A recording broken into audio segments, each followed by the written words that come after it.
இந்த உலக வாழ்வில் ஒரு மனிதனுடைய வாழ்க்கையிலும் உலக சூழலிலும் நடக்கின்ற எல்லா அம்சங்களும் இறைவனுடைய நாட்டத்தை கொண்டுதான் நடந்து கொண்டிருக்கிறது.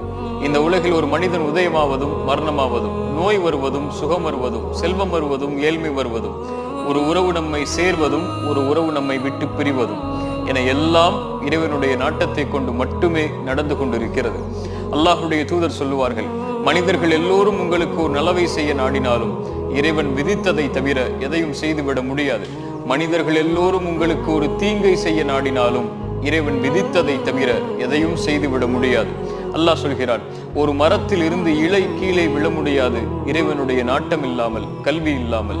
ஒரு வசனத்தை உங்களுடைய வாழ்க்கையில் எந்த நிகழ்வு நடந்தாலும் மனதில் பதிய வைத்துக் கொள்ளுங்கள். லை யுஸீபனா இல்லா மா கதபல்லாஹு லனா. அல்லாஹ் விதித்ததை தவிர, இறைவன் விதித்ததை தவிர எதுவும் நம்மை வந்தடைந்து விடாது.